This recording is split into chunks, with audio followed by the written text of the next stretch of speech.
ಇವತ್ತು ನಮ್ಮ ಸರ್ಕಾರಿ ಮಾದರಿ ಪ್ರಾಥಮಿಕ ಶಾಲೆ ಕಡ್ಕೋಳ ಎಲ್ಲ ಮುದ್ದು ಮಕ್ಕಳಿಗಾಗಿ ಒಂದು ಹೊರ ಸಂಚಾರವನ್ನು ಹಮ್ಮಿಕೊಂಡಿದ್ದೆವು. ಈ ಹೊರ ಸಂಚಾರದಲ್ಲಿ ಭಾಗಿಯಾಗಿರ್ತಕ್ಕಂಥ ಎಲ್ಲ ನನ್ನ ಶಾಲೆಯ ಗುರು ಮಾತೆಯರೇ ಹಾಗೂ ಈ ಕಾರ್ಯಕ್ರಮದಲ್ಲಿ ಭಾಗಿಯಾಗಿರ್ತಕ್ಕಂಥ ಎಲ್ಲ ಮುದ್ದು ವಿದ್ಯಾರ್ಥಿನಿಯರೇ ಮತ್ತು ಈ ಕಾರ್ಯಕ್ರಮದಲ್ಲಿ ಭಾಗಿಯಾಗಿರ್ತಕ್ಕಂಥ ಈಗಾಗಲೇ ನಮ್ಮ ಶಾಲೆಯಲ್ಲಿ ಸೇವೆ ಸಲ್ಲಿಸಿರ್ತಕ್ಕಂಥ ರವಿಕುಮಾರ್ ಸರ್ ಅವರೇ ಮತ್ತು ಈ ಕಾರ್ಯಕ್ರಮದಲ್ಲಿ ಬೆಳಗ್ಗೆಯಿಂದಲೂ ಇಲ್ಲಿವರೆಗೂ ನನ್ನ ಆತ್ಮೀಯ ಶಿಷ್ಯನಾಗಿರ್ತಕ್ಕಂಥ ಅಂಬರೀಷ್ ಅಂದರೆ ACS ಯೂಟ್ಯೂಬ್ ಚಾನಲ್ ಕಡ್ಕೋಳ ಅವರು ಕೂಡ ಈ ಒಂದು ಹೊರ ಸಂಚಾರದಲ್ಲಿ ಆಗ್ಯಾರ. ಇಷ್ಟೇ ಹೊರ ಸಂಚಾರ ಇವತ್ತು ನಾವು ಯಾಕೆ ಹಮ್ಮಿಕೊಂಡೇವಪ್ಪ ಅಂದ್ರೆ ಹೊರ ಸಂಚಾರಕ್ಕೆ ಹಮ್ಮಿಕೊಂಡೆವು. ಈ ಹೊರ ಸಂಚಾರದ ಒಂದು ಉದ್ದೇಶ ಏನು ಅಂದ್ರೆ ಪರಿಸರ ಸಂರಕ್ಷಣೆ ಬಗ್ಗೆ ಈ ಒಂದು ನಿಮಗೆಲ್ಲ ಪರಿಸರ ಬಗ್ಗೆ ಅರಿವು ಮೂಡಿಸೋ ಸಂಬಂಧ ಏನಪ್ಪ ಅಂದರೆ ಈ ಒಂದು ಹೊರ ಸಂಚಾರವನ್ನು ನಾವು ಹಮ್ಮಿಕೊಂಡೇವೆ. ಸರಿ, ಹೊರ ಸಂಚಾರ ಅಂದ್ರೆ ಪರಿಸರ ಅಂದರೆ ಏನಂದ್ರೆ ನಮ್ಮ ಸುತ್ತಮುತ್ತಲಿನ ಇರತಕ್ಕಂಥ ಒಂದು ವಾತಾವರಣಕ್ಕೆ ನಾವೇನಂತೇವು ಪರಿಸರ ಅಂತೇವೆ. ನಮ್ಮ ಸುತ್ತಮುತ್ತಲಿನ ವಾತಾವರಣ ಅದ. ಈ ನಮ್ಮ ಸುತ್ತಮುತ್ತ ವಾತಾವರಣ ಏನು ಕಾಣಿಸ್ತೈತಿ? ಕಲ್ಲು ಗಿಡ ಮರಗಳು ಕಾಣಿಸ್ತವ, ಮಣ್ಣು ಕಾಣಿಸ್ತವೆ, ನೀರದ, ಬೆಳಕದ, ಬೆಟ್ಟ ಗುಡ್ಡಗಳು ಇಲ್ಲಿ ಅದಾವ. ಅಷ್ಟೇ ಅಲ್ಲದೆ ಪ್ರಾಣಿಗಳು ಕಾಣಿಸ್ತವ, ಪಕ್ಷಿಗಳು ಕಾಣಿಸ್ತವ, ನೀರಿದೆ, ಗಾಳಿದೆ, ಬೆಳಕಿದೆ. ಇವೆಲ್ಲ ಇದಕ್ಕೆ ನಾವೇನು ಅಂತೇವು ಪರಿಸರ ಅಂತ ಹೇಳ್ತೇವೆ. ಇಲ್ಲಿ ನಾವು ಒಂದು ಸುಂದರ ಒಂದು ತಾಣಕ್ಕೆ ನಾವು ಇಲ್ಲಿ ಬಂದೆವು. ಇದುವೇ ಒಂದು ಪರಿಸರ. ಒಟ್ಟಾರೆ ಏನು ನೋಡಿ, ಇಲ್ಲಿ ಪರಿಸರ ಅಂದ್ರೆ ನಮ್ಮ ಸುತ್ತಮುತ್ತಲಿನ ವಾತಾವರಣಕ್ಕೆ ನಾವು ಏನಂತೇವೆ ಅಂದ್ರೆ ಪರಿಸರ ಅಂತೇವೆ.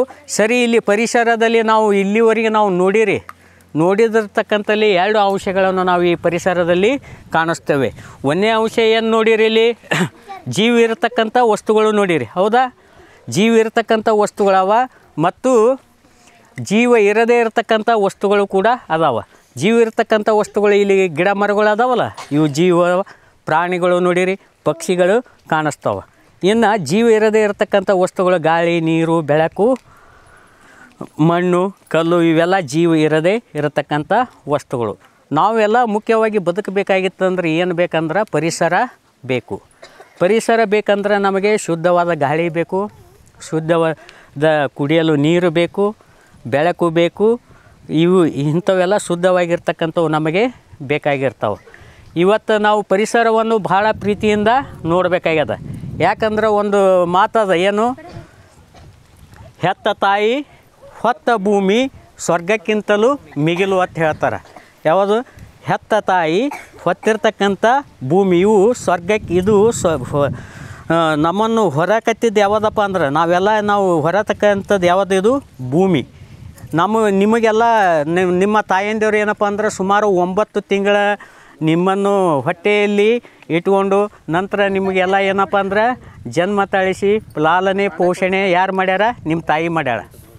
ಆನಂತರ ನಮ್ಮ ಬದುಕಬೇಕಾಗಿತ್ತು. ನಮ್ಮ ಲಾಲನೆ ಪೋಷಣೆ ಯಾವುದು ಮಾಡ್ತದಂದ್ರೆ ಈ ಪರಿಸರವೇ ನಮ್ಮನ್ನು ಬೆಳೆಸ್ತದೆ. ಅದಕ್ಕೆ ಇವತ್ತು ನಾವೆಲ್ಲ ಏನಂತೇವಪ್ಪ ಅಂದ್ರೆ ನಾವು ಯಾರು ಕೂಸುಗಳಪ್ಪ ಅಂದ್ರೆ ಪರಿಸರದ ಕೂಸುಗಳು. ನಾವು ಪರಿಸರದ ಕೂಸುಗಳು. ನಿಸರ್ಗವೇ ನಮಗೆ ಏನಪ್ಪ ಅಂದ್ರೆ ತಾಯಿ ಇದ್ದಂಗೆ. ಅದಕ್ಕಾಗಿ ಈ ನಿಸರ್ಗವನ್ನು, ಈ ಪರಿಸರವನ್ನು ನಾವು ಏನು ಮಾಡಬೇಕಪ್ಪ ಅಂದ್ರೆ ಕಾಪಾಡಿಕೊಂಡು ಸಂರಕ್ಷಣೆ ಮಾಡಿಕೊಂಡು ಬರಬೇಕು. ಇವತ್ತು ಪರಿಸರ ಏನಾಗಕತ್ತೈತಿ? ಮಾಲಿನ್ಯ ಆಗತ್ತದ. ನಮಗೆ ನಾವು ಬದುಕಲು ಮುಖ್ಯವಾಗಿ ಬೇಕಾಗಿರ್ತಕ್ಕಂಥದ್ದೇನು? ಗಾಳಿ, ನೀರು, ಮಣ್ಣು, ಆಹಾರ, ಬೆಳಕು ಇವು ಎಲ್ಲವೂ ಹೆಂಗಿರಬೇಕಪ್ಪ ಅಂದ್ರೆ ಭಾಳಷ್ಟು ಶುದ್ಧವಾಗಿರಬೇಕು. ಇವತ್ತು ಏನಾಗ್ಯದ ಅಂದ್ರೆ ಮಾಲಿನ್ಯಗಳು ಕೇಳ್ತೀರಿ. ಏನು ಕೇಳ್ತೀರಿ? ಮಾಲಿನ್ಯ. ಯಾವ್ಯಾವ ಮಾಲಿನ್ಯ ಆಗಕತ್ತವ? ಗಾಳಿ ಮಾಲಿನ್ಯ, ಜಲ ಮಾಲಿನ್ಯ, ಮಣ್ಣು ಮಾಲಿನ್ಯ ಮತ್ತು ಶಬ್ದ ಮಾಲಿನ್ಯ ಕೂಡ ಆಗಕತ್ತವ. ಈಗ ಒಂದು ಎಕ್ಸಾಂಪಲ್, ಜಲ ಮಾಲಿನ್ಯ ಯಾಕೆ ಆಗತೈತಿ ಅಂದ್ರೆ ನೀರು ಮಾಲಿನ್ಯ ಆಗತ್ತದ. ಮಾಲಿನ್ಯ ಅಂದ್ರೆ ಏನಪ್ಪ ಅಂದ್ರೆ ನೀರನ್ನು ಕಲುಷಿತ ಮಾಡತಕ್ಕಂಥ ಒಂದು ಕ್ರಿಯೆಗೆ ಮಾನವನು ನೀರನ್ನು ಕಲುಷಿತ ಮಾಡತಕ್ಕಂಥ ಒಂದು ಕ್ರಿಯೆಗೆ ಏನಾಗ್ತೈತಿ? ಜಲಮಾಲಿನ್ಯ ಉಂಟಾಗ್ತದೆ. ನಾವು ಬದುಕಬೇಕಾಗಿತ್ತಂದ್ರೆ ಮುಖ್ಯವಾಗಿ ಏನು ಬೇಕಾಗ್ತದ? ನೀರು ಬೇಕಾಗ್ತದಲ್ಲ. ಅಂಥ ನೀರನ್ನು ನಾವು ಎಲ್ಲ ಏನು ಮಾಡಕತ್ತೇವೆ ಅಂದ್ರೆ ಇವತ್ತು ಕಲುಷಿತ ಮಾಡ್ತೇವೆ. ಅಂದ್ರೆ ಏನು? ನಮಗೆ ಬೇಡವಾದ ವಸ್ತುಗಳನ್ನು ನಮಗೆ ಬೇಡವಾಗಿರ್ತಕ್ಕಂಥ ವಸ್ತುಗಳನ್ನು ಎದಕ್ಕೆ ಸೇರಿಸ್ಲಕತ್ತೇವೆ ಇವತ್ತು ನಾವು ನೀರಿಗೆ ಸೇರಿಸ್ತೇವೆ. ಅಂದರೆ ನಿಮ್ಮ ಊರ ಮುಂದೆ ಇಲ್ಲೇ ಕಡ್ಕೊಳ್ಳಿ, ನಿಮ್ಮ ಊರ ಮುಂದೆ ಹಳ್ಳ ಇದೆ. ಹಳ್ಳಕ್ಕೆ ನೀವೆಲ್ಲ ಹೋಗಿ ಭಾಳಷ್ಟು ಮಂದಿ ಬಟ್ಟೆ ತೊಳೆಯೋದು ನೋಡ್ತೀರಿ, ದನ ಕರುಗಳನ್ನು ಮೈ ತೊಳೆಸೋದು ನೋಡ್ತೀರಿ. ರೈತರು ಹೊಲಕ್ಕೆ ಹೋಗಿ ಕ್ರಿಮಿನಾಶಕ ಔಷಧಗಳು ಇರ್ತಕ್ಕಂಥ ಅವೆಲ್ಲ ಏನು ಮಾಡ್ತಾರೆ, ತೊಳಿತಾರೆ. ಮತ್ತು ವಾಹನಗಳು ಟ್ಯಾಕ್ಟ್ರಿಗಳು ಏನು ಮಾಡ್ತಾರೆ, ಅಲ್ಲಿ ನಿಂತು ತೊಳಿತಾರೆ.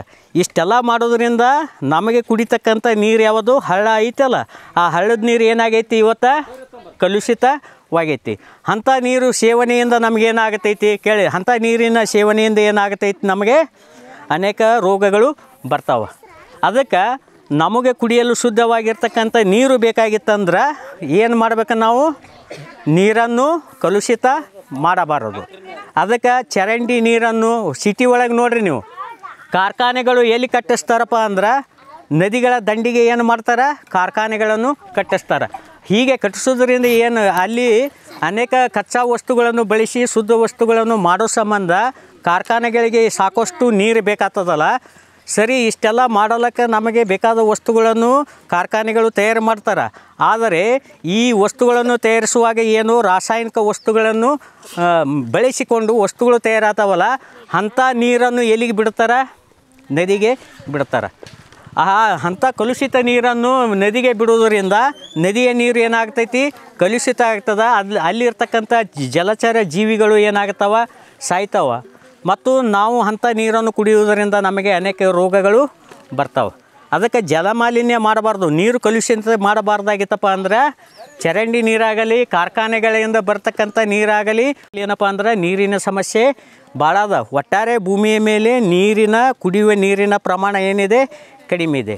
ಇನ್ನೊಂದು ಮಾಲಿನ್ಯ ನಿಮಗೆ ಹೇಳ್ತೀನಿ, ಪರಿಸರಕ್ಕೆ ಹಾನಿಕರ ಮಾಡತಕ್ಕಂಥ ಮಾಲಿನ್ಯ ಜಲನೂ ಆಯಿತು. ಇನ್ನೊಂದು ಮಾಲಿನ್ಯ ಯಾವುದಪ್ಪ ಅಂದ್ರೆ ವಾಯು ಮಾಲಿನ್ಯ ಅಂತ ಹೇಳ್ತೇವೆ. ವಾಯು ಮಾಲಿನ್ಯ ಅಂದ್ರೆ ಗಾಳಿ.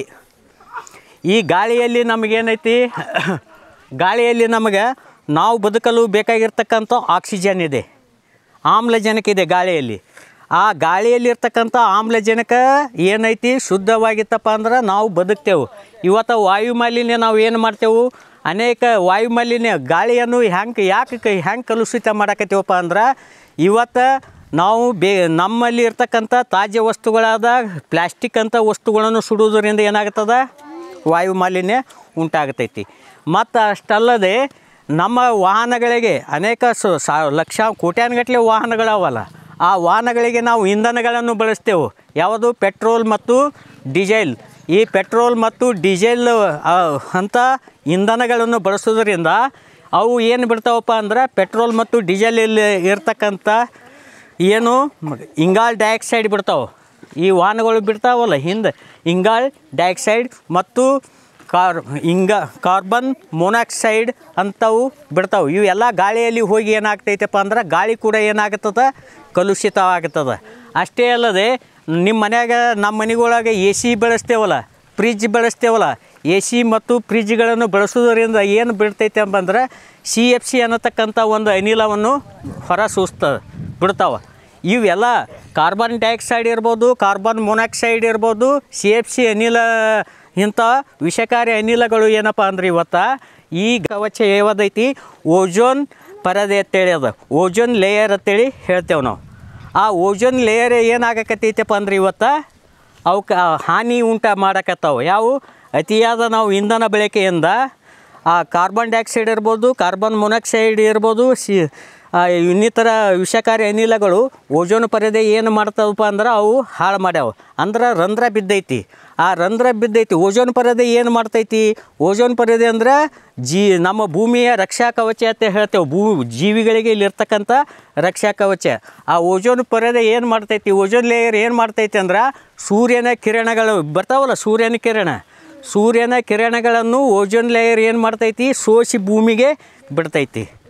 ಅದು ಇವಾಗ ರಂಧ್ರ ಬಿದ್ದ ಸಂಬಂಧ ಅದು ಏನಾಗಕತ್ತೈತಿ, ಸೂರ್ಯನಿಂದ ಆ ರಂಧ್ರದ ಮೂಲಕ ಏನಪ್ಪ ಸೂರ್ಯನ ಅತಿ ನೇರಳಾತೀತ ಕಿರಣಗಳು ಅಂತ ಹೇಳ್ತೇವೆ. ಸೂರ್ಯನ ಒಂದು ಅತಿ ನೇರಳಾತೀತ ಕಿರಣಗಳು ಭೂಮಿಗೆ ಬರ್ತಾವೆ, ಬೀಳಕತ್ತವೆ. ಇದರಿಂದ ಏನಾಗ್ತೈತಿ ಅಂದ್ರೆ ಭೂ ವಾತಾವರಣ ಏನಾಗೈತಿ, ಇಲ್ಲಿ ಉಷ್ಣ ಹೆಚ್ಚಾಗಕತ್ತೈತಿ. ಉಷ್ಣ ಹೆಚ್ಚಾಗ್ತದ ಅಂದ್ರೆ ಮತ್ತು ಹಿಮ ಪರ್ವತಗಳು ಕರಗ್ತಾವೆ. ಕರಿಗೆ ಏನಪ್ಪ ಅಂದ್ರೆ ಒಂದು ಪ್ರವಾಹ ಕೂಡ ಉಂಟಾಗತೈತಿ. ಇವತ್ತು ಜಾಗತಿಕ ತಾಪಮಾನ ಹೆಚ್ಚಾಗೋಕ್ಕೆ ಕಾರಣ ಏನಪ್ಪ ಅಂದ್ರೆ ಓಜೋನ್ ಪರದೆ ನಾಶ ಆಗಿದ್ದಕ್ಕೆ. ಓಜೋನ್ ಪರದೆ ಯಾಕೆ ನಾಶ ಐತಪ್ಪ ಅಂದ್ರೆ ಹೇಳಿದ್ನಲ್ಲ, ಇವೇ carbon dioxide, carbon monoxide, CFC ಅನ್ನತಕ್ಕಂಥ ವಿಷಕಾರಿ ಅನಿಲಗಳು ಹೋಗೋದ್ರಿಂದ. ಅದಕ್ಕಾಗಿ ನಾವು ಇವತ್ತು ಏನು ಮಾಡಬೇಕಪ್ಪ ಅಂದ್ರೆ ತ್ಯಾಜ್ಯ ವಸ್ತುಗಳನ್ನು ಇವತ್ತು ಏನು ಮಾಡಬಾರ್ದು, ನಾವು ಸುಡಬಾರ್ದು. ಮತ್ತು ಏನಪ್ಪ ಅಂದ್ರೆ ವೆಹಿಕಲ್ಸ್ಗಳನ್ನು, ಅತಿಯಾದ ವಾಹನಗಳನ್ನು ಬಳಕೆ ಮಾಡಬಾರದು. ಅತಿಯಾದ ವಾಹನಗಳ ಬಳಕೆ ಮಾಡೋದರಿಂದ ಏನಾಗತೈತಪ್ಪ, ವಾತಾವರಣಕ್ಕೆ ಗಾಳಿಯಲ್ಲಿ ಸೇರೋದರಿಂದ ಅಷ್ಟೇ ಅಲ್ಲದೆ ಓಜೋನ್ ಒಂದು ಲೇಯರ್ಗೂ ಮತ್ತು ಇಲ್ಲಿರ್ತಕ್ಕಂಥ ನಮಗೂ ಕೂಡ ಏನಾಗತೈತಪ್ಪ ಅಂದ್ರೆ ಅನೇಕ ಕೆಟ್ಟ ಪರಿಣಾಮಗಳು ಆಗತ್ತವೆ. ಗಾಳಿ ಎಲ್ಲ ವಿಷ ಅನಿಲ ಆಯ್ತಪ್ಪ ಅಂದ್ರೆ ನಮಗೆ ಅನೇಕ ಕೆಟ್ಟ ಪರಿಣಾಮಗಳು ಆಗತ್ತವೆ.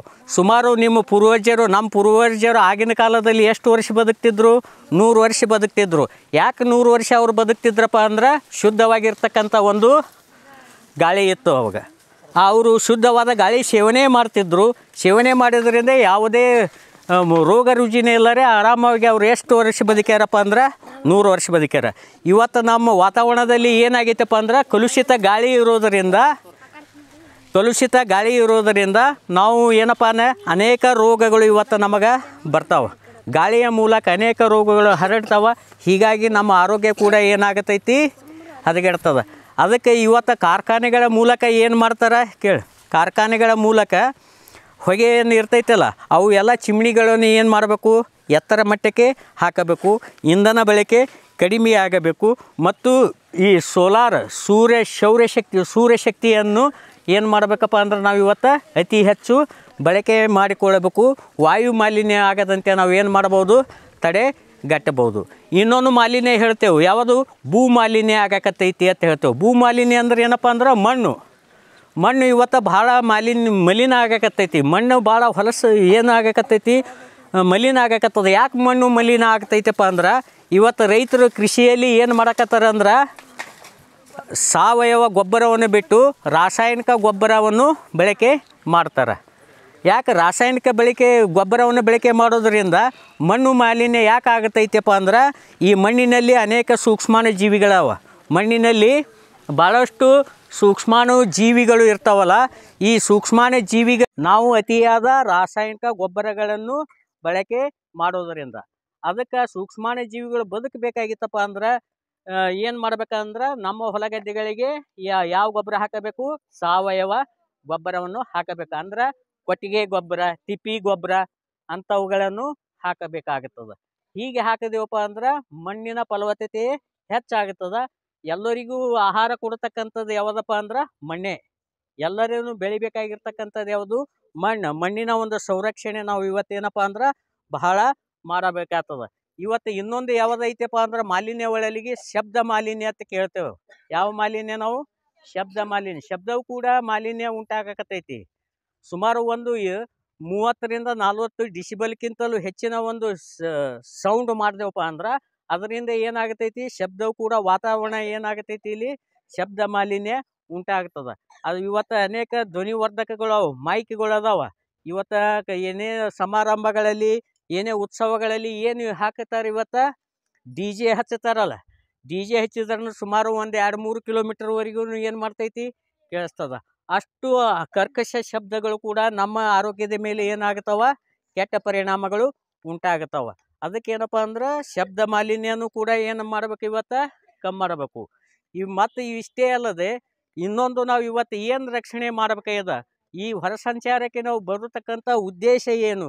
ಇವತ್ತು ನಾವು ಏನು ರಕ್ಷಣೆ ಮಾಡಬೇಕಾಗಿತ್ತ, ಏನು ರಕ್ಷಣೆ ಮಾಡಬೇಕಾಗ್ಯದ ಅಂದ್ರೆ ಎಲ್ಲ ಜೀವ ಸಂಕುಲಕ್ಕೆ ಬದುಕಿಗೆ ಆಧಾರವಾಗಿರ್ತಕ್ಕಂಥದ್ದು ಯಾವುದು? ಮರ, ಗಿಡ ಅವಲ್ಲಿ. ಇಲ್ಲಿ ಎಲ್ಲರೂ ನೆಳ್ಳೈತಿ. ಇವತ್ತು ನಾವು ಯಾಕೆ ಕೂತೇವೆ ಇಲ್ಲಿ ನೆಳ್ಳದ.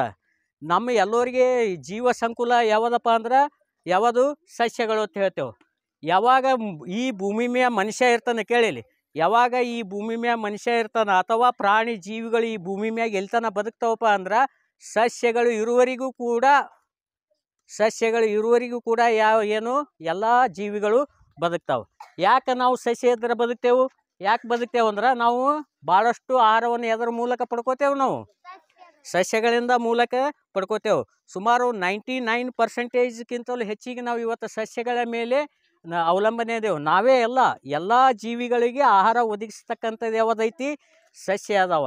ಅದಕ್ಕೆ ಒಂದು ಸಸ್ಯ ಇತ್ತಪ್ಪ ಅಂದ್ರೆ ಅದು ಏನು ಮಾಡ್ತೈತಿ, ಇಲ್ಲಿ ವಾತಾವರಣ ನಾವು ಗಿಡ ಇಲ್ಲಿ ಸಾಕಷ್ಟು ಗಿಡಗಳಾವಲ್ಲ, ಈ ದೊಡ್ಡ ದೊಡ್ಡ ಗಿಡಗಳಾವಲ್ಲ, ಶಾಲೆಯಲ್ಲಿ ಇರ್ತಕ್ಕಂಥ ವಾತಾವರಣ ಹೇಗದ, ಇಲ್ಲಿ ಇರ್ತಕ್ಕಂಥ ವಾತಾವರಣ ಹೇಗದ? ಶಾಲೆಯಲ್ಲಿದೆ ಬೆಸ್ಟ್ ಇತ್ತು ಅಥವಾ ಇಲ್ಲಿದೆ ಬೆಸ್ಟ್ ಅದ? ಇಲ್ಲಿ ಯಾಕೆ ಚಲೋ ಅನಿಸೈತಿ ನಿಮ್ಗೆ? ಬಿಸಿಲಿದ್ರು ಏನು ಅನಿಸೈತಿ ನಮಗೆ ಇವತ್ತು? ಅಗದಿ ತಂಪು ವಾತಾವರಣ ಅದ. ಯಾಕೆ ಇಷ್ಟು ತಂಪು ವಾತಾವರಣ ಅದಂದ್ರೆ ಈ ಸಸ್ಯಗಳು ಏನು ಮಾಡ್ತಾವೆ? ಅವು ಕೂಡ ಜೀವಿನೇ. ಸಸ್ಯನೂ ಕೂಡ ಏನು? ಜೀವಿನೇ. ಅದು ಕೂಡ ಏನು ಮಾಡ್ತದೆ? ಉಸಿರಾಟ ಮಾಡ್ತೈತಿ. ಈ ಹ್ಯಾಂಗೆ ಉಸಿರಾಟ ಮಾಡ್ತದಂದ್ರೆ ವಾತಾವರಣದಲ್ಲಿ ಇರ್ತಕ್ಕಂಥ ಅನೇಕ ಅನಿಲಗಳನ್ನು ತಗೋತದೆ. ಇಂಗಾಲ ಡೈಆಕ್ಸೈಡ್, ಸಾರಜನಕ, ಆಮ್ಲಜನಕ ತೆಗೆದುಕೊಂಡು ಅದು ಏನು ಮಾಡ್ತೈತಿ? ನಮಗೆ ಬೇಕಾಗಿರ್ತಕ್ಕಂಥ ಆಮ್ಲಜನಕ ಏನು ಮಾಡ್ತೈತಿ? ಬಿಡ್ತೈತಿ. ತನ್ನ ಎಲೆಗಳ ಮೂಲಕ ಏನು ಮಾಡ್ತೈತಿ? ಆಮ್ಲಜನಕ ಬಿಡ್ತೈತಿ. ನಮಗೆ ಬೇಡವಾದಾಗಿರ್ತಕ್ಕಂಥ ಅನಿಲ ಯಾವುದು? ಇಂಗಾಲ ಡೈಆಕ್ಸೈಡನ್ನು ಹೀರ್ಕೋತದೆ. ಮತ್ತು ಸಸ್ಯ ಏನು ಮಾಡ್ತೈತಿ? ಅದು ಸ್ವಪೋಷಕ. ಅದು ತನ್ನ ಆಹಾರವನ್ನೇ ತಾನೇ ತಯಾರಿಸೋತಾವೆ. ಸಸ್ಯಗಳು ತಮ್ಮ ಆಹಾರವನ್ನೇ ತಾವೇ ತಯಾರಿಸೋತಾವಲ್ಲ, ಸ್ವಪೋಷಕಗಳು. ಅವು ಏನು ಮಾಡ್ತಾವ? ತಮ್ಮ ಆಹಾರವನ್ನು ತಾವೇ ತಯಾರಿಸ್ಕೊಂಡು ಇತರ ಜೀವಿಗಳಿಗೆ ಏನು ಕೊಡ್ತಾವ? ಆಹಾರವನ್ನು ಕೊಡ್ತವೆ. ಎಲ್ಲ ಪ್ರಾಣಿಗಳಿಗೆ, ಎಲ್ಲ ಜೀವ ಸಂಕುಲಕ್ಕೆ ಆಹಾರ ಕೊಡ್ತಕ್ಕಂಥದ್ದು ಯಾವುದು? ಸಸ್ಯಗಳು. ಈ ಒಂದು ಮರವನ್ನು ನಾವು ಏನು ಮಾಡಬೇಕಾಗಿದೆ? ಇವತ್ತು ನಾವು ಮರ ಬೆಳೆಸಬೇಕು. ಎಷ್ಟು ಮರ ಬೆಳೆಸ್ತೇವೆ ಅಷ್ಟು ದಿನ ನಾವು ಏನಪ್ಪ ಅಂದ್ರೆ ಆರಾಮವಾಗಿ ಬದುಕ್ತೇವೆ. ಲಕ್ಷಾನುಗಟ್ಟಲೆ ಲೀಟ್ರ್, 1000ರಿಂದ ಲಕ್ಷಗಟ್ಟಲೆ ಲೀಟ್ರಿನಷ್ಟು ಏನು ಕೊಡ್ತೈತಿ ಸಸ್ಯ? ಆಮ್ಲಜನಕ ಕೊಡ್ತದೆ.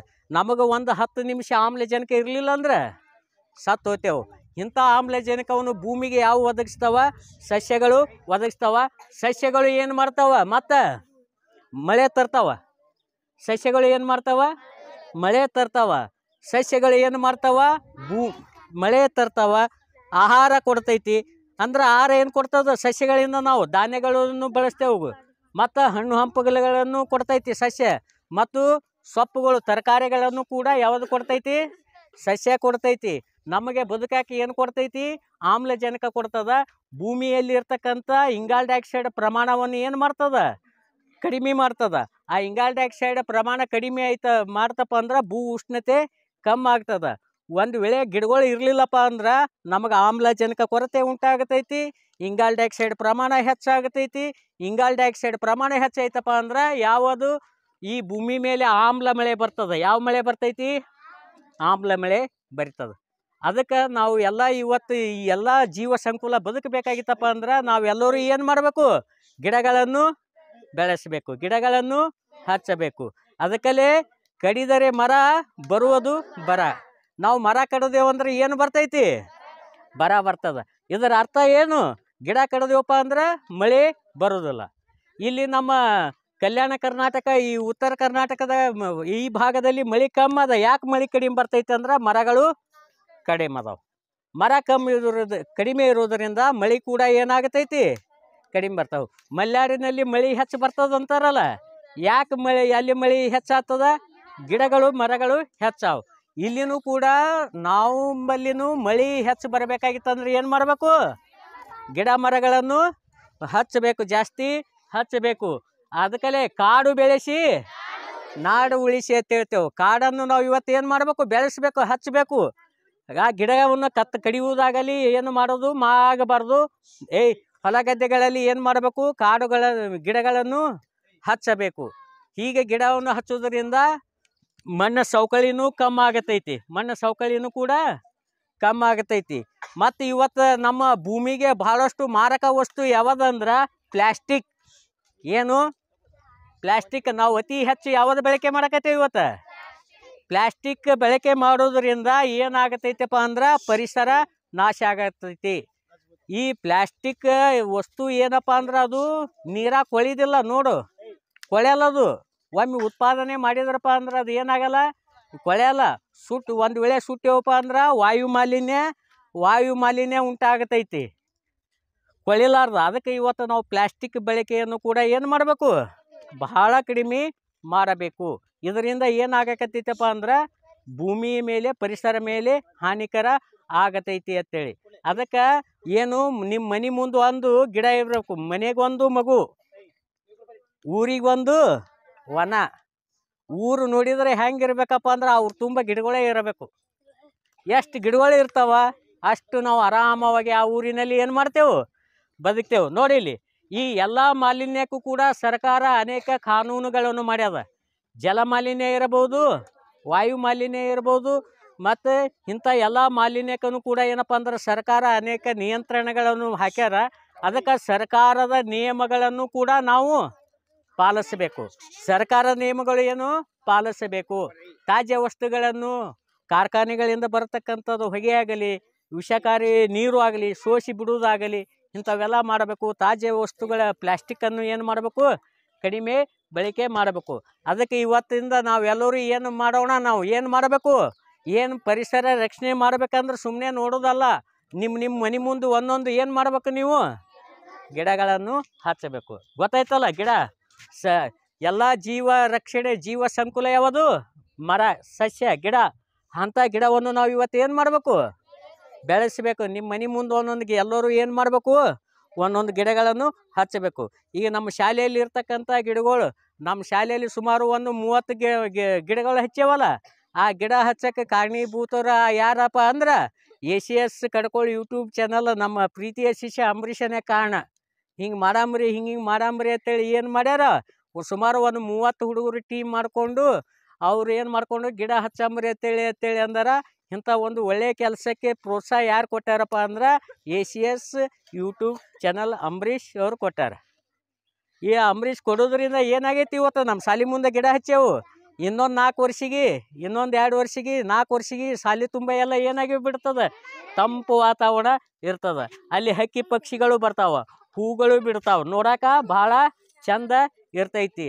ಅಂಥ ಒಂದು ಒಳ್ಳೆಯ ಕೆಲಸವನ್ನು ಮಾಡಿರ್ತಕ್ಕಂಥ ಇವತ್ತಿನ ಒಂದು ಹೊರ ಸಂಚಾರ ಪರಿಸರ ರಕ್ಷಣೆಗೆ ಆ ಅಂಬರೀಷ್ ACS ಅಂಬರೀಷ್ ಯೂಟ್ಯೂಬ್ ಚಾನಲ್ದವ್ರಿಗೂ ಕೂಡ ಏನು ಮಾಡಮ್ಮ, ಅವ್ರಿಗೂ ಕೂಡ ಧನ್ಯವಾದಗಳನ್ನು ಹೇಳೋಣ ಅಂತ. ಅವನಿಗೂ ಕೂಡ ಏನು ಮಾಡಮ್ಮ, ಧನ್ಯವಾದಗಳೇ ಹೇಳೋಣ. ಇನ್ನೂ ಹೆಚ್ಚು ನಾವು ಏನು ಬೆಳೆಸಮ್ಮ, ನಾವು ಗಿಡ ಮರಗಳನ್ನು ಬೆಳೆಸೋಣ. ಮತ್ತು ಏನು ಮಾಡಮ್ಮ, ಪರಿಸರ ರಕ್ಷಣೆ ಮಾಡ್ತಕ್ಕಂಥದ್ದು ನಾವೇ. ಆಗಲೇ ಒಂದು ಮಾತು ಹೇಳಿದ್ನ, ಹೆತ್ತ ತಾಯಿ ಹೊತ್ತ ಭೂಮಿ ಸ್ವರ್ಗಕ್ಕಿಂತಲೂ ಮಿಗಿಲು.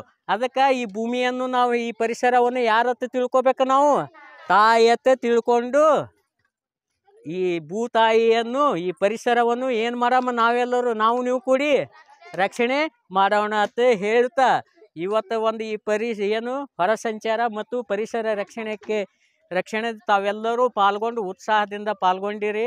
ಒಟ್ಟಾರೆ ಏನಪ್ಪ ಅಂದ್ರೆ ಪರಿಸರವನ್ನು ರಕ್ಷಿಸೋಣ ಅಂತ ಹೇಳುತ್ತಾ ಇಷ್ಟು ಮಾತ್ರ ಪರಿಸರದ ಬಗ್ಗೆ ನಾನು 4 ಮಾತುಗಳನ್ನು ಆಡೋಣ. ಎಲ್ಲವನ್ನು ಸರ್ಕಾರದ ನಿಯಮಗಳನ್ನು ಪರಿಸರ ರಕ್ಷಣೆಗಾಗಿ ಇರ್ತಕ್ಕಂಥವು ಪಾಲಿಸೋಣ ಅಂತ ಹೇಳುತ್ತೇನೆ. ಮತ್ತು ಇಲ್ಲಿಯವರೆಗೆ ಈ ಇಕೋ ಕ್ಲಬ್ ಕಾರ್ಯಕ್ರಮದ ಭಾಗವಾಗಿ ಪರಿಸರದ ಬಗ್ಗೆ ಹಾಗೂ ಮರಗಿಡಗಳ ಪ್ರಯೋಜನಗಳನ್ನು ಕುರಿತು ನಮ್ಮ ಮುಖ್ಯೋಪಾಧ್ಯಾಯರು ಸವಿಸ್ತಾರವಾಗಿ ಹೇಳ್ಯಾರ. ಈಗ ನಮ್ಮ ಶಾಲೆಗೆ ಉಪನ್ಯಾಸಕರಾಗಿ ಈ ಪರಿಸರವನ್ನು ಕುರಿತು ಇಕೋ ಕ್ಲಬ್ದ ಭಾಗವಾಗಿ ಸಂಪನ್ಮೂಲ ವ್ಯಕ್ತಿಗಳಾಗಿ ರವಿ ಸರ್ ಅವರಿಗೆ ನಾವು ಆಹ್ವಾನ ಕೊಟ್ಟಿದ್ದೀವಿ. ನಮ್ಮ ಆಹ್ವಾನಕ್ಕೆ ಬೆಲೆ ಕೊಟ್ಟು ಅವರು ರವಿ ಸರ್ ಉಪನ್ಯಾಸ ನೀಡಲು ಬಂದಿದ್ದಾರೆ.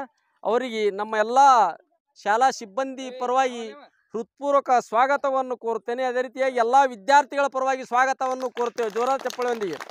ಅವರು ಬಂದು ಈ ಇಕೋ ಕ್ಲಬ್ ಕಾರ್ಯಕ್ರಮ ಒಂದು ದಿನದ ಈ ವನಭೋಜನ ಹಾಗೂ ಇಕೋ ಕ್ಲಬ್ ಮಾದರಿಯ ಕೆಲವೊಂದು ಕಾರ್ಯಕ್ರಮಗಳನ್ನು ಹಮ್ಮಿಕೊಂಡಿದ್ದೀವಿ. ಈ ಕಾರ್ಯಕ್ರಮದ ಭಾಗವಾಗಿ ಒಂದು ಉಪನ್ಯಾಸನೂ ಇರ್ತದೆ.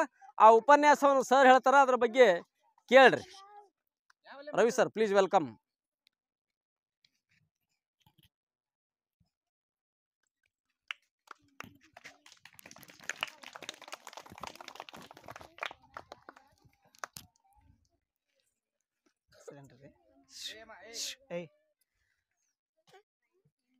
ಮೊಟ್ಟ ಮೊದಲನೇದಾಗಿ ಆರಾಧ್ಯ ದೈವರು ಆಗಿರ್ತಕ್ಕಂಥ ಕಡ್ಕೋಳ ಶ್ರೀ ಮಾಂತ ಮಡಿವಾಳೇಶ್ವರ ಪಾದಕ್ಕೆ ಪಡಮಟ್ಟು.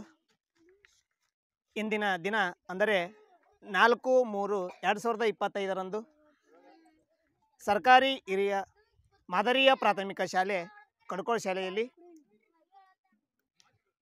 ಇಕೋ ಕ್ಲಬ್ ಕಾರ್ಯಕ್ರಮವನ್ನು ಹಮ್ಮಿಕೊಂಡಿದ್ದು, ಇಲ್ಲಿ ಇಕೋ ಕ್ಲಬ್ ಕಾರ್ಯಕ್ರಮದಲ್ಲಿ ಪರಿಸರದ ಬಗ್ಗೆ ಜ್ಞಾನವನ್ನು ಮೂಡಿಸ್ತಕ್ಕಂಥದ್ದು, ಪರಿಸರದ ಬಗ್ಗೆ ಜಾಗೃತಿಯನ್ನು ಮೂಡಿಸ್ತಕ್ಕಂಥದ್ದು, ಪರಿಸರದ ಬಗ್ಗೆ ಅರಿವನ್ನು ಮೂಡಿಸ್ತಕ್ಕಂಥ ಈ ಕಾರ್ಯಕ್ರಮದಲ್ಲಿ ಈ ಕಾರ್ಯಕ್ರಮದ ಒಂದು ಮುಖ್ಯ ಅಧ್ಯಕ್ಷ ಸ್ಥಾನವನ್ನು ವಹಿಸಿಕೊಂಡಿರ್ತಕ್ಕಂಥ ಶಾಲೆಯ ಮುಖ್ಯ ಗುರುಗಳಿಗೂ ಹಾಗೂ ಎಲ್ಲ ಶಾಲೆಯ ಸಿಬ್ಬಂದಿ ವರ್ಗಕ್ಕೂ ನನ್ನನ್ನು ಆಹ್ವಾನಿಸಿದ್ದು, ಅದಕ್ಕಾಗಿ ಅವರೆಲ್ಲರಿಗೂ ಕೂಡ ಮತ್ತೊಮ್ಮೆ ಮಗದೊಮ್ಮೆ ನನ್ನ ಕಡೆಯಿಂದ ಯಾವಾಗಲೂ ಕೂಡ ಪ್ರೀತಿಯ ಮತ್ತು ಪ್ರೀತಿಪೂರ್ವಕವಾಗಿರ್ತಕ್ಕಂಥ ಧನ್ಯವಾದಗಳನ್ನು ಅರ್ಪಿಸುತ್ತಾ, ಈ ಕಾರ್ಯಕ್ರಮ ಏನಪ್ಪ ಅಂದ್ರೆ ಇಲ್ಲಿ ಪರಿಸರವನ್ನು ನಾವು ಯಾವ ರೀತಿ ಬಳಸಬೇಕು, ಪರಿಸರವನ್ನು ಯಾವ ರೀತಿ ಬಳಸಬೇಕು, ಪರಿಸರವನ್ನು ನಾವು ಸಂರಕ್ಷಣೆ ಮಾಡುವ ರೀತಿ ಅಂಥದ್ದು, ಸಂರಕ್ಷಣೆಯನ್ನು ಯಾವ ರೀತಿ ಮಾಡ್ಬೇಕಂಥದ್ದು. ಇಲ್ಲಿ ನೋಡ್ರಿ, ನೀವು ಯಾವತ್ತೂ ಕೂಡ ನೀವು ಪ್ರತಿದಿನಾಲೂ ನಿಮ್ಮ ಮನೆಯ ಮುಂದೆ ಆಗಿರಲಿ, ಶಾಲೆಯಲ್ಲೇ ಆಗಿರ್ಬೋದು, ಯಾವುದಾದ್ರೂ ಒಂದು ಬೀದಿಯಲ್ಲೇ ಆಗಿರ್ಬೋದು, ಕಾಣ್ತಕ್ಕಂಥ ವಸ್ತುಗಳನ್ನು ಕಾಲಿನಿಂದ ಒದ್ಕೊಂತ ಹೋಗ್ತಿರ್ತೀರಿ. ಒಂದು ಬಾಟಲ್ ಕಂಡ್ರೆ ಕಾಲಿನಿಂದ ಒದಿತೀರಿ. ಬಟ್ ಅದೇ ಬಾಟಲನ್ನು ಎಲ್ಲಾದರೂ ಕಸ ಗುಂಡಿಯಲ್ಲಿ ಹಾಕಿದ್ರೆ ಏನಾಗುತ್ತೆ? ಸ್ವಚ್ಛ ಆಗುತ್ತಾ ಏರಿಯಾ? ಬೇಡ. ಈಗ ಶಾಲೆಯಲ್ಲಿ ಯಾರಾದರೂ ಕೂಡ ಹಾಳೆಯನ್ನು ಹರಿದಾಕಿದ್ರು ಅಂತ ತಿಳ್ಕೊರಿ, ಪುಸ್ತಕ ಹರಿದಾರ ಅಂತ ತಿಳ್ಕೊರಿ. ಆ ಪುಸ್ತಕದ ಹಾಳೆಯನ್ನು ಅವರ ಹರಿದಾರ ಅವರೇ ಎತ್ತಿ ಹಾಕ್ಬೇಕನ್ನೋ ಭಾವನೆ ಬೇಡ. ಶಾಲೆಯಲ್ಲೂ ಕೂಡ ನಾವೇನು ಮಾಡಬೇಕು, ಆ ಹಾಳೆಯನ್ನು ಯಾರೋ ಹರಿದಾಕ್ಲಿ, ಬಟ್ ಆ ಹಾಳೆಯನ್ನು ನಾವು ಕೂಡ ಡಸ್ಟ್ಬಿನ್ಗೆ ಹಾಕಿದ್ರೆ ನಮ್ಮ ಶಾಲೆ ಸ್ವಚ್ಛ ಇರುತ್ತಾ? ರೈಟ್. ಇದೊಂದು ತಿಳ್ಕೊರಿ, ಯಾವತ್ತೂ ಕೂಡ ನಾವು ಉಸಿರಾಡ್ತಕ್ಕಂಥ ಗಾಳಿ ಎದರಿಂದ ಬರುತ್ತಾ? ಮರದಿಂದ ಬರುತ್ತೆ. ಆ ಮರ ಏನು ಮಾಡುತ್ತಪ್ಪ ಅಂದ್ರೆ ಇಂಗಾಲದ ಮೊನಾಕ್ಸೈಡನ್ನು ಹಿಡ್ಕೊಂಡು, ಇಂಗಾಲದ ಡೈಆಕ್ಸೈಡನ್ನು ಹಿಡ್ಕೊಂಡು ನಮ್ಗೆ ಶುದ್ಧವಾದ ಗಾಳಿಯನ್ನು ಕೊಡ್ತದೆ. ಅದಕ್ಕಾಗಿ ನಾವು ಸಂರಕ್ಷಣೆ ಮಾಡಬೇಕಾದ ಜೊತೆಗೆ ಮರಗಳನ್ನು ಅತಿ ಹೆಚ್ಚಾಗಿ ಬೆಳೆಸಿ, ಮರಗಳನ್ನು ಅತಿ ಹೆಚ್ಚಾಗಿ ಬೆಳೆಸಿ ಮಾನವನನ್ನು ಉಳಿಸಿ, ಮರಗಳನ್ನು ಅತಿ ಹೆಚ್ಚಾಗಿ ಬಳಸಿ, ಮರಗಳನ್ನು ಅತಿ ಹೆಚ್ಚಾಗಿ ಬಳಸಿ ಮಾನವರನ್ನು ಉಳಿಸಿ. ನಿಮ್ಗೆ ಗೊತ್ತಿರಲಿ, ಪರಿಸರದಲ್ಲಿ ಮರಗಳ ಸಂಖ್ಯೆ ಎಷ್ಟಿರುತ್ತೋ ಜನಗಳ ಸಂಖ್ಯೆ ಕೂಡ, ಉಸಿರಾಟದ ಸಂಖ್ಯೆಯಲ್ಲೂ ಕೂಡ ಉತ್ತಮವಾಗಿರ್ತಕ್ಕಂಥ ಕ್ರಿಯೆ ಇರುತ್ತೆ, ಪ್ರತಿಕ್ರಿಯೆ ಇರುತ್ತೆ. ಇದೊಂದು ತಿಳ್ಕೊರಿ, ಆ ಗಾಳಿ ಒಂದು ಶುದ್ಧವಾಗಿರಲಿಲ್ಲ ಅಂದ್ರೆ ನಮ್ಮ ಉಸಿರಾಟ ಕ್ರಿಯೆ ಕೂಡ ಸರಿಯಾಗಿ ಇರ್ತಾ ಇರಲಿಲ್ಲ, ನಮ್ಮ ಆಯಸ್ಸು ಕೂಡ ಕಡಿಮೆ ಇರ್ತಿತ್ತು. ಈಗ ನಾವು ಇವತ್ತಿನ ದಿನ ನಾವು ಏನಾದರೂ ಉತ್ತಮವಾಗಿರ್ತಕ್ಕಂಥ ಜೀವನವನ್ನು ನಡೆಸ್ಕೊಂಡು ಹೋಗ್ತಾ ಇದ್ದೀವಿ ಅಂದ್ರೆ ಅದಕ್ಕೆ ಮೂಲ ಕಾರಣ ಯಾವುದಪ್ಪ ಅಂದ್ರೆ ಪರಿಸರ. ನೀವು ಅಂದ್ಕೊಂಡಿರ್ಬೋದು ಯಾವುದೇ ದೇವರು ನನ್ನ ಕಾಯ್ತಾ ಇದೆ ಅಂತಂದು. ನೋ, ಯಾವ ದೇವರು ನಮ್ಮನ್ನು ಕಾಯ್ತಾ ಇಲ್ಲ, ಪ್ರಕೃತಿ ಎಂಬ ದೇವರು ನಮ್ಮನ್ನು ಕಾಯಕತ್ತೈತಿ. ನೀವು ಅಂದ್ಕೊಂಡಿರ್ಬೋದು ಕೈ ಮುಗಿದ ತಕ್ಷಣ ದೇವರು ನನಗೆ ಒಳ್ಳೇದು ಮಾಡ್ತಾನೆ ಅಂತಂದು. ಬೇಡ. ಪ್ರಕೃತಿಯ ಮಡಿಲಲ್ಲಿ ತಲೆಬಾಗಿ ಬೇಡಿಕೊಳ್ಳಿ, ಪ್ರಕೃತಿಯೇ ನಿಮಗೆ ಶುದ್ಧವಾದ ಜೀವನವನ್ನು ನಡೆಸಿಕೊಳ್ತಕ್ಕಂಥ ವಾತಾವರಣವನ್ನು ಸೃಷ್ಟಿ ಮಾಡುತ್ತೆ. ಹಂಗಾಗಿ ನಾವು ಪ್ರತಿದಿನಾಲೂ ಕೂಡ ಪರಿಸರವನ್ನು ಒಳ್ಳೆಯ ರೀತಿಯಲ್ಲಿ ಬಳಸಿಕೊಂಡು ಅದನ್ನು ಒಳ್ಳೆಯ ರೀತಿಯಲ್ಲೇ ಇಡಬೇಕು. ಅದು ಬಿಟ್ಟು ನಾವು ಏನಾದರೂ ಪರಿಸರವನ್ನು ಹಾಳು ಮಾಡಿದ್ರೆ ಮುಂದೊಂದು ದಿನ ನಮ್ದು ಏನಾಗುತ್ತೆ ಅಂದ್ರೆ ನಮ್ಮ ಜೀವನವೂ ಕೂಡ ಹಾಳಾಗುತ್ತೆ. ಅದಕ್ಕೆ ಏನಂದ್ರೆ ಇಲ್ಲಿ ನಿಮ್ಗೆ ಗೊತ್ತಿರಲಿ, ವಾಯು ಮಾಲಿನ್ಯ, ಜಲ ಮಾಲಿನ್ಯ ಇವ್ ಬಗ್ಗೆ ಎಲ್ಲದೂ ಗೊತ್ತಿದೆ ನಿಮಗೆ, ಹೌದಾ? ಬಟ್ ನೀವು ಬಳಸ್ತಕ್ಕಂಥ ರೀತಿ ಹೆಂಗಿರ್ಬೇಕಪ್ಪ ಅಂದ್ರೆ ಪರಿಸರಕ್ಕೆ ಅದು ಅನುಕೂಲವಾಗ್ತಕ್ಕಂಥ ರೀತಿಯಾಗಿರ್ಬೇಕು.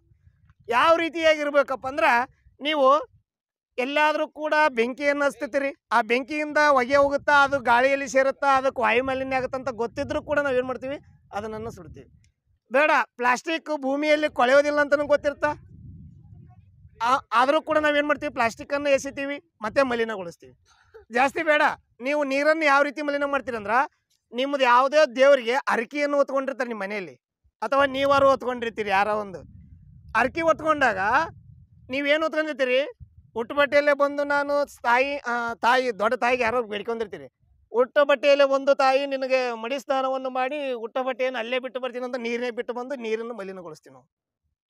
ನಾವೆಲ್ಲ ಪ್ರಸ್ತುತ ಶಿಕ್ಷಣವಂತರು ಏನು ಮಾಡಕತ್ತೀವಿ, ದೇವರಲ್ಲಿ ನಂಬಿಕೆ ಇರಬೇಕು, ದೇವರಲ್ಲಿ ನಂಬಿಕೆ ಇರಬಾರ್ದನ್ನಲ್ಲ, ಇರಬೇಕು.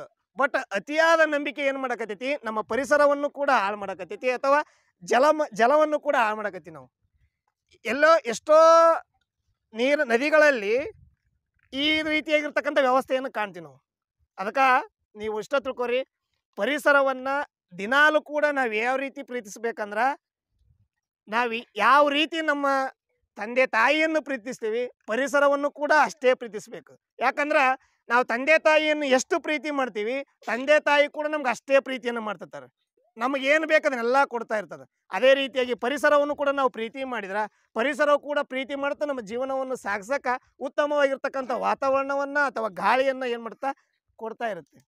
ಅದಕ್ಕೆ ಒಂದು ಈ ಸಂದರ್ಭದಲ್ಲಿ ಹೇಳೋದಿಷ್ಟ, ಕಾಡು ಬೆಳೆಸ್ಬೇಕು, ನಾಡು ಉಳಿಸ್ಬೇಕು.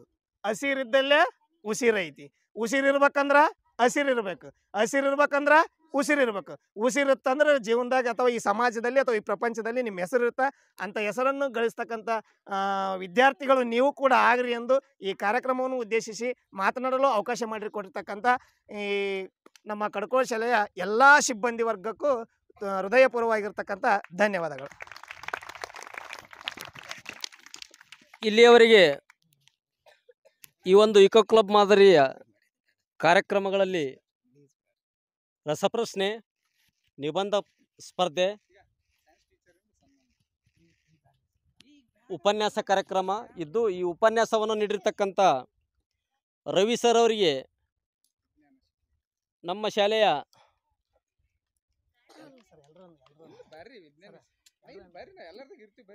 ಪೂಜಾರಿ ಸರ್ ಅವರು ಹಾಗೂ ಮೇಡಮ್ ಅವರು ಕೂಡಿ ವಿಜ್ಞಾನ ಶಿಕ್ಷಕ ಸನ್ಮಾನ. ಎಲ್ಲ ಮಕ್ಕಳು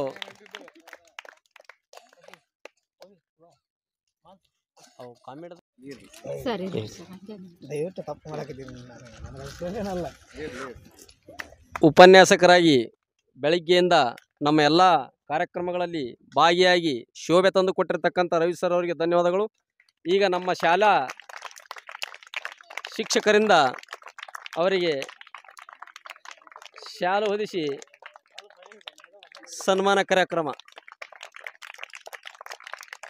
ಸನ್ಮಾನ ಸ್ವೀಕರಿಸಿ ಸನ್ಮಾನ ಮಾಡಿರ್ತಕ್ಕಂಥ ಎಲ್ಲರಿಗೂ ವಂದಿಸಿ ಈ ಒಂದು ಮುಂದಿನ ಕಾರ್ಯಕ್ರಮಕ್ಕೆ ಅಣಿ ಮಾಡಿಕೊಡುತ್ತೇನೆ. ಈಗ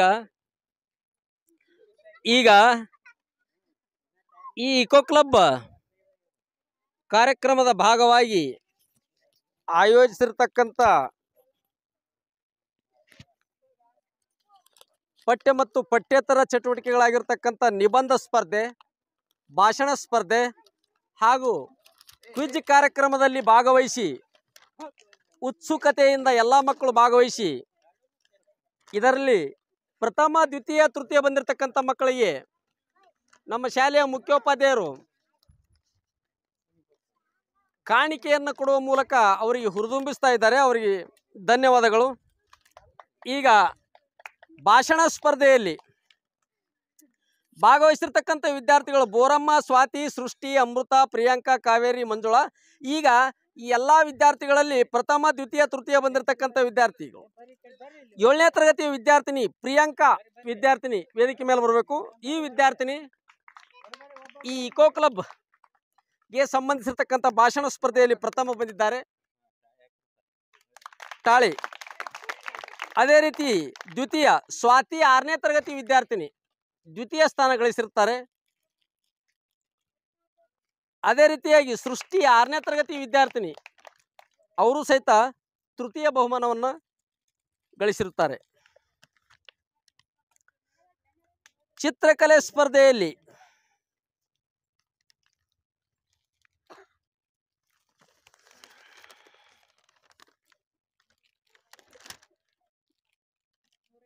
ಮೂರನೇ ತರಗತಿಯ ಪ್ರೀತಿ ಪ್ರಥಮ ಬಹುಮಾನವನ್ನು ಗಳಿಸಿರುತ್ತಾರೆ. ಎರಡನೇ ಬಹುಮಾನ 2ನೇ ತರಗತಿಯ ಸಾಕ್ಷಿ, 2ನೇ ತರಗತಿ ಸೆಕೆಂಡ್, 3ನೇ ತರಗತಿಯ ಸಾಕ್ಷಿ. ತೃತೀಯ ಬಹುಮಾನ ಪಲ್ಲವಿ, 4ನೇ ತರಗತಿ ವಿದ್ಯಾರ್ಥಿಗಳಾಗಿರ್ತಕ್ಕಂಥ ಲಕ್ಷ್ಮಿ ಪ್ರಥಮ ಬಹುಮಾನ, ರಾಧಿಕಾ ದ್ವಿತೀಯ ಬಹುಮಾನ, ನಿಖಿತಾ ತೃತೀಯ ಬಹುಮಾನ. 5ನೇ ತರಗತಿ ವಿದ್ಯಾರ್ಥಿಗಳು ರಾಗಿಣಿ ಪ್ರಥಮ ಬಹುಮಾನ, ಅರ್ಪಿತಾ ದ್ವಿತೀಯ, ಶ್ರೀದೇವಿ ತೃತೀಯ. 6ನೇ ತರಗತಿ ಸ್ವಾತಿ ಪ್ರಥಮ, ಬೋರಮ್ಮ ದ್ವಿತೀಯ, ಸೃಷ್ಟಿ ವೈಶಾಲಿ ಇಬ್ಬರು ಹಂಚಿಕೊಂಡ್ರ ತೃತೀಯ ಬಹುಮಾನ. ಇಬ್ಬರಿಗೆ ಒಂದು ಪೆನ್ ಕೊಡ್ಬೇಕು, ಬೂಚ್ ಒಬ್ಬರಿಗೆ ಇನ್ನೊಬ್ಬರಿಗೆ ಕೊಡ್ಬೇಕು.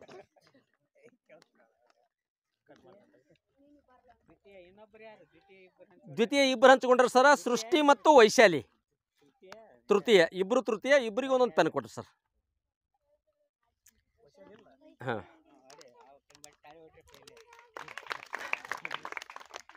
ಅದೇ ರೀತಿಯಾಗಿ 7ನೇ ತರಗತಿ ರವಿಕಾಂತ್ ಗೌಡ ಪ್ರಥಮ, ಅಲ್ಫಿಯಾ ದ್ವಿತೀಯ, ಪ್ರಿಯಾಂಕಾ ಕಾವೇರಿ ಇಬ್ಬರು ತೃತೀಯ. ಅಲ್ಫಿಯಾ ದ್ವಿತೀಯ ರೀ, ಪ್ರಿಯಾಂಕಾ ಕಾವೇರಿ ಇಬ್ಬರು ತೃತೀಯ. ಕಾವೇರಿ ಬಂದಿಲ್ಲ ಸರ್. 8ನೇ ತರಗತಿ ಶೋಭಾಷಿಣಿ ಪ್ರಥಮ, ಭಾರತಿ ದ್ವಿತೀಯ, ಆಕಾಶ್ ಥರ್ಡ್.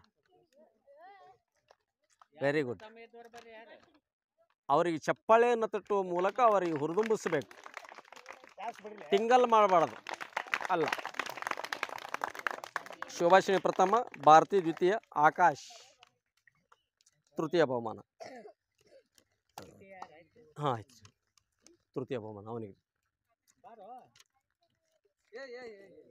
ಈಗ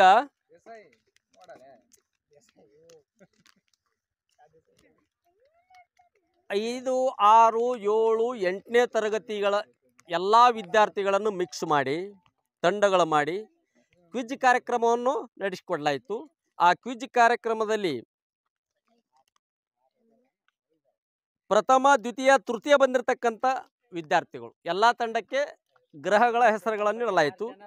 ಮಂಗಳ ಗ್ರಹ ಕುಶಾಲ್ ಹಾಗೂ ಆತನ ತಂಡದವರು 6 ಜನ ವಿದ್ಯಾರ್ಥಿಗಳು ಇವರು ಪ್ರಥಮ ಬಂದಿದ್ದಾರೆ.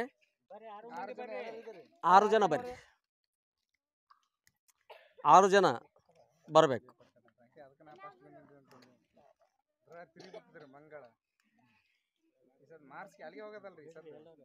ಮಂಗಳೂರಿಗೆ ಹೋಗೋದು. ಹೋರಿ ಮುಂದೋರಿ. ದ್ವಿತೀಯ ಬಹುಮಾನ ಗುರುಗ್ರಹ ಶ್ರಾವಣಿ ಮತ್ತು ಸಂಗಡಿಗರು. ಶ್ರಾವಣಿ ಕ್ಯಾಪ್ಟನ್ ಶ್ರಾವಣಿ ಮತ್ತು 6 ಜನ ವಿದ್ಯಾರ್ಥಿಗಳು.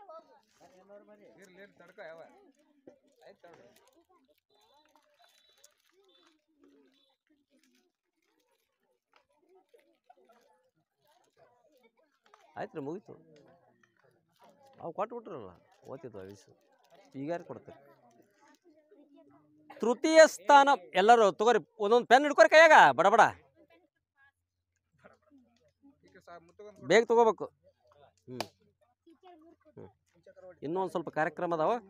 ಈಗ ನೋಡ್ರಿ, ತೃತೀಯ ಸ್ಥಾನ ಪಡೆದಿರ್ತಕ್ಕಂಥ ವಿದ್ಯಾರ್ಥಿಗಳು ಬುಧ ತಂಡದ 6 ಜನ ವಿದ್ಯಾರ್ಥಿಗಳು, ಕ್ಯಾಪ್ಟನ್ ಶೋಭಾಷಿಣಿ ಮತ್ತು ಸಂಗಡಿಗರು ಬರಬೇಕು. ಕ್ವಿಜ್ನಾಗ ತೃತೀಯ ಸರ್. ಭಾಳ ಒಳ್ಳೆಯ ಪೈಪೋಟಿಯೊಂದಿಗೆ ಇಲ್ಲ, ಭಾಳ ಟಕ್ಕರ್ ಪೈಪೋಟಿ ಐತಿ. ಆ ರೌಂಡಿನಲ್ಲಿ ವಿಜ್ಞಾನಕ್ಕೆ ಸಂಬಂಧಿಸಿರ್ತಕ್ಕಂಥ ಎಲ್ಲ ರಸಪ್ರಶ್ನೆ ಕಾರ್ಯಕ್ರಮದಲ್ಲಿ ಜಿದ್ದಾಜಿದ್ದಿನ ಕಣ ಆಗಿ ಮಾರ್ಪಟ್ಟಿತ್ತು. ಈ ಕ್ವಿಜ್ನಲ್ಲಿ ಭಾಗವಹಿಸಿ ಬಹುಮಾನವನ್ನು ನೀಡಿರ್ತಕ್ಕಂಥ ಸ್ವೀಕರಿಸಿರ್ತಕ್ಕಂಥ ಎಲ್ಲ ವಿದ್ಯಾರ್ಥಿಗಳಿಗೂ ಹಾಗೂ ಮುಖ್ಯೋಪಾಧ್ಯಾಯರಿಗೂ ವಂದನೆಗಳನ್ನು ಸೂಚಿಸಿ